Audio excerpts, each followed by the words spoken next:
Masih ingat nggak bagaimana Indonesia dijajah oleh Belanda selama 350 tahun? Setelah Indonesia memproklamasikan kemerdekaannya, Belanda pun masih tetap tidak mau mengakui kemerdekaan Indonesia pada tanggal 17 Agustus 1945. Indonesia membutuhkan waktu yang cukup lama untuk mendapatkan pengakuan dari Belanda terhadap kemerdekaan Republik Indonesia. Yuk kita simak bagaimana proses pengakuan Belanda terhadap Indonesia.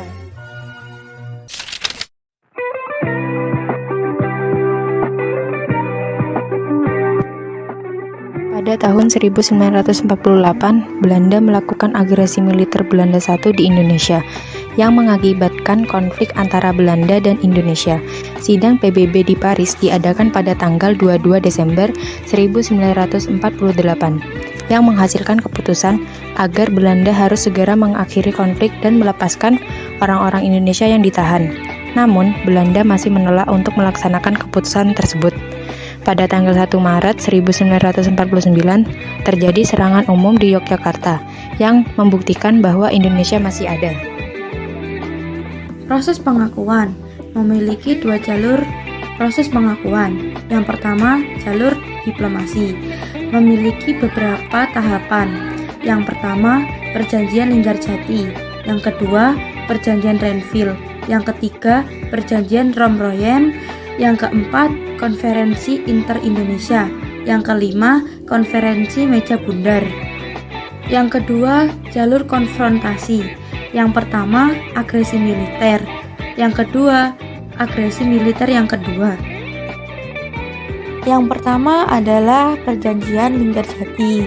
Perjanjian ini membahas mengenai konflik antara Indonesia dan Belanda. Tujuan pertamanya adalah untuk memperoleh pengakuan kemerdekaan Indonesia dari Belanda secara de facto. Hanya saja Belanda tetap tidak mau menyerahkan bangsa Indonesia, sehingga tetap mengklaim Belanda memiliki sebagian wilayah Indonesia. Perjanjian ini memiliki dua dampak, yakni dampak positif dan dampak negatif. Dampak positifnya, pengakuan de facto wilayah Republik Indonesia yang mencakup Jawa, Madura, dan Sumatera. Sedangkan dampak negatifnya adalah wilayah Indonesia dari Sabang sampai Merauke yang seluas Hindia Belanda seperti sebelumnya belum diakui secara penuh. Setelah adanya perjanjian Linggarjati, Belanda masih tetap berdatangan ke Indonesia untuk mengambil alih wilayah Indonesia. Kemudian, Belanda dan Indonesia kembali membuat perjanjian, yaitu perjanjian Renville yang ada di nomor 2. Isi dari perjanjian Renville itu sendiri, Belanda hanya mengakui Jawa Tengah, Yogyakarta, dan Sumatera sebagai bagian wilayah Republik Indonesia. Yang ketiga adalah perjanjian Romroyen. Perjanjian ini bisa dibilang perjanjian yang sangat panjang daripada perjanjian-perjanjian yang lainnya, karena perjanjian ini dilaksanakan pada tanggal 14 April 1949 dan disepakati pada 7 Mei 1949. Inti dari perjanjian ini adalah penghentian kegiatan perang Indonesia dan Belanda, serta penyerahan kedaulatan secara utuh dari pemerintah Belanda kepada Indonesia.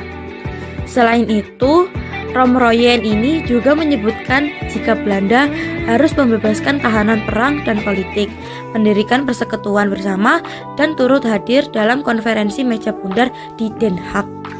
Yang keempat adalah konferensi inter-Indonesia, di mana semua negara bentukan Belanda dan Indonesia resmi berkumpul untuk berdiskusi tentang adanya konferensi meja bundar atau KMB.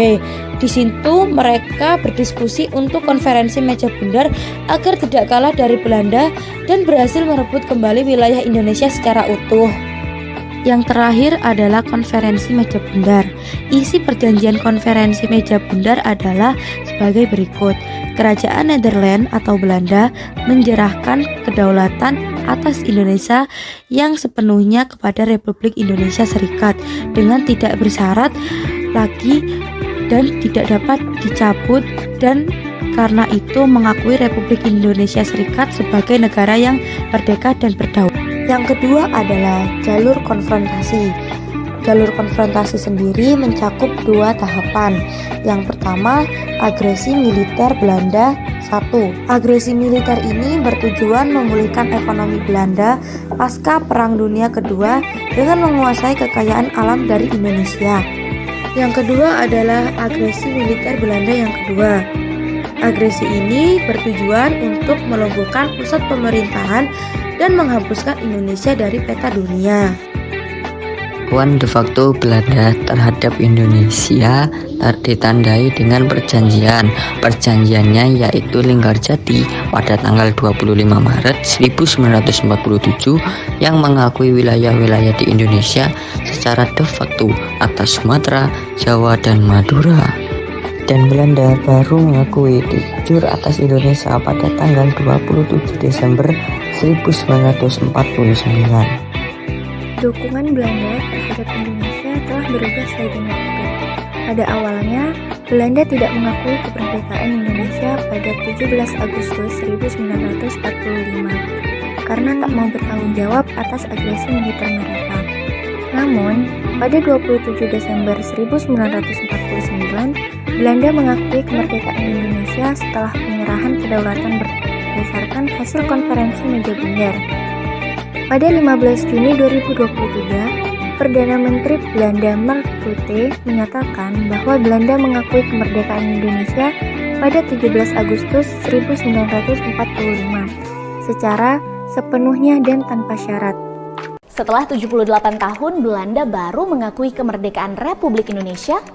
Iya, pemerintah Belanda akhirnya mengakui secara menyeluruh tanpa syarat kemerdekaan Republik Indonesia pada 17 Agustus 1945. Disampaikan oleh Perdana Menteri Belanda Mark Rutte pada 14 Juni 2023 dalam sesi debat diskusi di parlemen terkait dengan penyelidikan dekolonisasi di Indonesia dalam rentang tahun 1945 hingga 1950. Pengakuan ini dianggap penting karena mengakui keberadaan Indonesia sebagai negara merdeka sejak awal, bukan hanya setelah penyerahan kedaulatan pada 1949. Kemerdekaan Indonesia pada tanggal 27 Desember 1949 memiliki dampak yang signifikan dalam berbagai aspek, baik secara politik, ekonomi, maupun sosial.